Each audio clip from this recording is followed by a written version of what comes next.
Ça faisait longtemps, hein. Premier degré, ça faisait longtemps qu'on s'était pas vu, ça fait plusieurs mois, et franchement, ça fait plaisir de vous revoir. Maintenant, la question est, de quoi est-ce qu'on va parler aujourd'hui? Bah vous savez quoi? Avant toute chose, générique.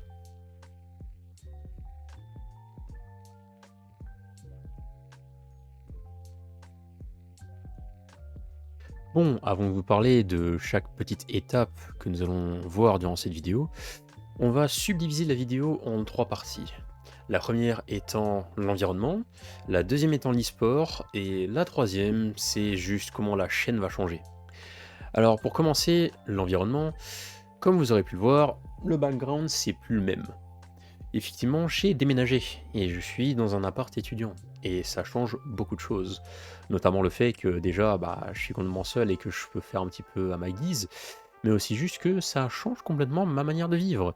Et oui, c'est très différent.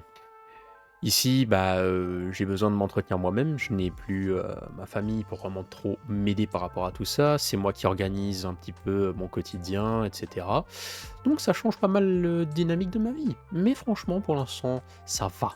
On va pas trop s'attarder sur ce point-là parce que de toute façon, il y aura plus à voir en stream que forcément ici dans la vidéo. La deuxième partie, comme vous l'avez entendu plus tôt, c'est l'e-sport. L'e-sport, pour ceux qui ne le savent pas, j'ai passé un long moment chez la The Flying Poppy, une équipe, ma foi, plutôt pas mal, créée par l'un de mes meilleurs amis que j'ai pu rencontrer en ligne, nommé Zap. La TFP, c'est la structure avec laquelle j'ai pu faire ma toute première LAN sur Rocket League, en équipe du moins. On a fait les Urban Series à Paris, on a fait un top 17-24, et franchement, c'était pas dégueulasse. C'était une expérience, ma foi, folle, parce que j'ai pu rencontrer beaucoup de bonnes personnes, et c'était une expérience juste formidable. Le fait de pouvoir rencontrer du monde, de pouvoir être là en personne, c'est super motivant pour pouvoir, après, soi-même faire des trucs par la suite. Et c'est pour cette raison aussi que je suis toujours actif dans l'e-sport en tant que joueur, malgré mes 22 ans. Donc, tout cela, on peut franchement dire merci à Zap, et le prochain chapitre de ma carrière va donc être axé sur la même chose, Rocket League, mais cette fois-ci chez la NIFT, qui est la nouvelle structure que je viens de rejoindre. Mais bon, je vais pas m'attarder plus là-dessus. C'est principalement pour dire que je suis toujours actif dans l'e-sport et que je souhaite remercier grandement Zap ainsi que toute la TFP pour m'avoir donné cette opportunité d'avoir fait partie de cette équipe et d'être un pilier pendant un moment, en espérant que je puisse toujours faire partie de l'histoire et que, bien évidemment, moi, je puisse toujours être un ultra si, bien sûr, on me permet encore de l'être, car c'est une équipe formidable. Si ensuite on passe au troisième point, qui est relativement simple, que va devenir la chaîne en fait? En fait, c'est pas juste la chaîne qui va recevoir un changement, c'est toutes mes plateformes sociales. Pour vous expliquer, moi-même étant maintenant en études supérieures, j'ai vécu pas mal de changements. Mon rythme de vie a changé et j'ai moi-même un petit peu pris le temps de réidentifier mes passions et qui je veux être. Donc nous allons avoir affaire à plusieurs changements majeurs. Notamment le premier, déjà nous allons commencer par ça. La chaîne ne sera plus vraiment axée sur le contenu Rocket League, ni même e-sport de manière générale. Je vais vous donner le topo.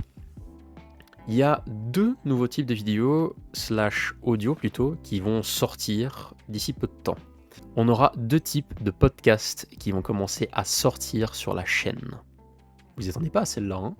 Il y aura un podcast qui sera fait par rapport à une de mes plus grandes passions qui est la musique.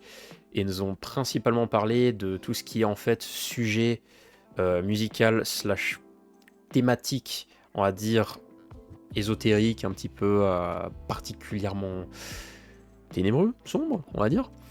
Et il y aura également une deuxième partie de podcast qui va sortir, qui sera beaucoup plus axée sur des choses actuelles, et surtout qui seront beaucoup plus axées sur la science, voire un petit peu, on va dire, le contenu ludique.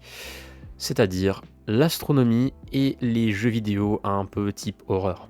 Pourquoi? Tout simplement parce que c'est mes passions et j'ai envie d'un petit peu explorer ça dans, on va dire, un angle qui n'a pas vraiment été exploré jusqu'à maintenant, parce que c'est pas très commun en fait, maintenant que j'y pense.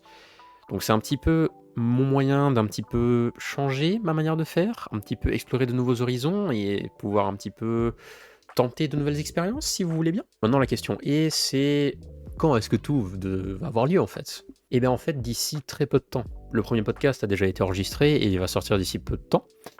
Ce sera le Crypticast, du coup, pour ceux qui se posent la question de quel allait être le nom de ce podcast.